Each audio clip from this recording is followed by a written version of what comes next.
Alright, section 1.3, problem number 31 asks us to find the value of the six trig functions given the point 4 radical 3, comma 4 is on the terminal side of theta, with theta in that standard position. So I'd like to, and this isn't completely necessary, but I'd like to have a visual of what I'm talking about, what theta is.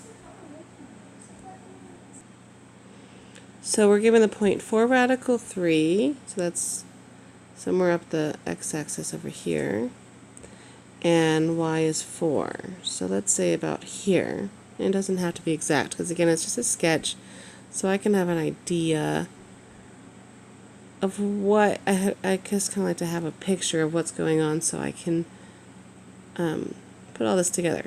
So this is the terminal side of this angle.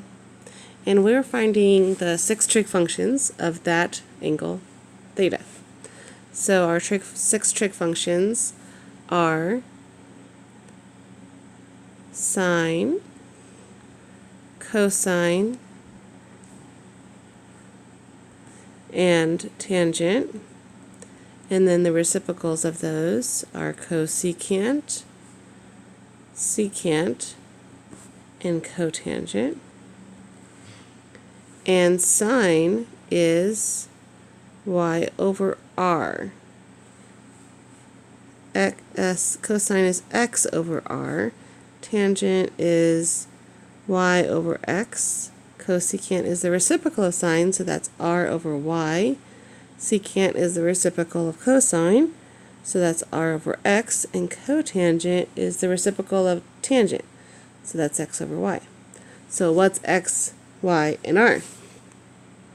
So from this angle, I can see that the x value is that 4 radical 3. I'm just going to use some color here. Let's say x is the 4 radical 3, and the y is the height of that point, so that's the 4. But we need to find r. So r is that the radius of that imaginary circle that goes around there. So r is the square, I'm going to write it over here. R is the square root of x squared plus y squared.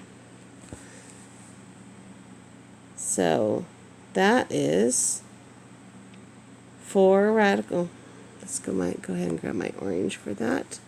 So that x is a 4 radical 3 squared, and the y is the 4 squared.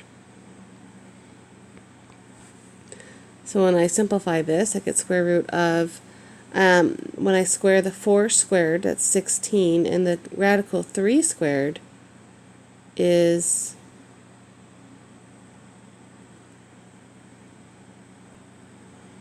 just 3.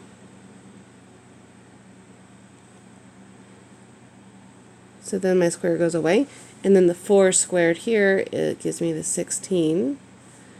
So simplifying under that radical, 16 times 3 gives me 48 plus 16, and 48 plus 16 gives me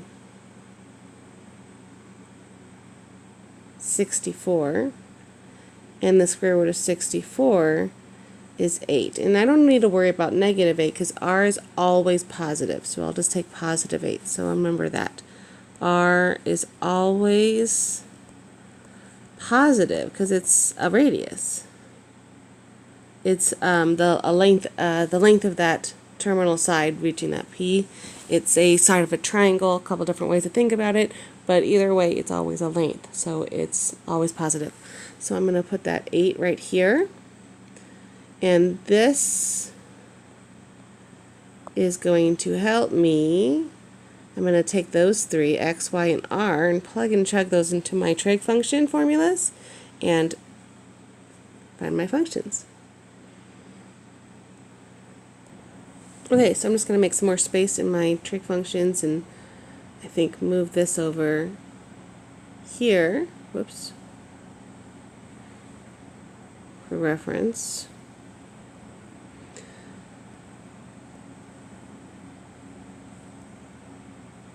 Okay, so then I can see where I'm using some color too, just so I can see. Really, once I solve for x, y, and r, I just need to plug it into those formulas. So I can see that the y for sine, I'm going to have y, which is 4, over r, which is 8, and that reduces to 1/2. And the cosecant is the inverse of that. So I don't even need to plug in the r and the y. I can just flip over the 1/2, which is going to give me 2 over 1, or just 2. I'm going to write my final answers down here too. Cosecant equals 2. Cosecant of theta. Sine of theta equals 1/2. And then cosine, I'm going to plug in my x, which is orange, and I get a 4 radical 3 over r, which is 8, and the 4 and the 1 and the 8 will reduce. All right, that becomes 1, that becomes 2, and I'm left with a radical 3 over 2. So I have cosine of theta equals radical 3 over 2. And secant is going to be the inverse of that, so that's 2 over radical 3, and if I want to rationalize that, then I would multiply both sides by a radical 3 and a radical 3, which gives me 2 radical 3 in the numerator and a 3 in the denominator. So my secant of theta is 2 radical 3 over 3.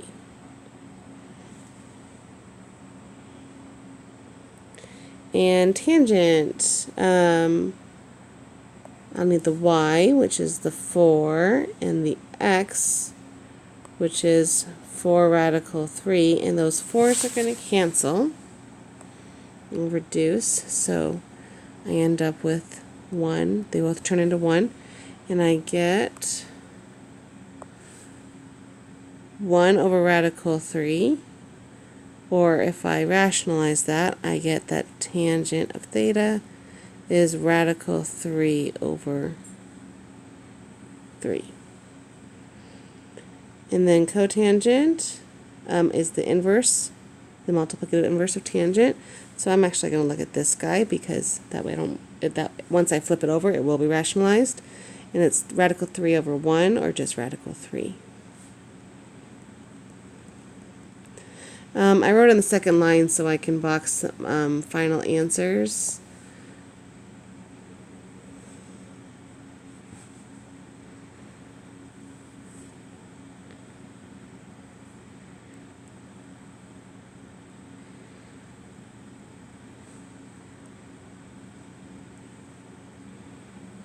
A little squished in there.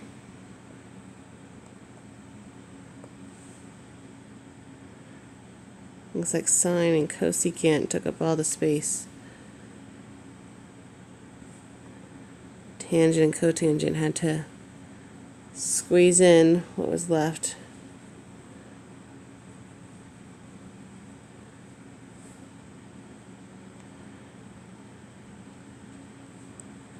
So there's my final answers, and I'm done.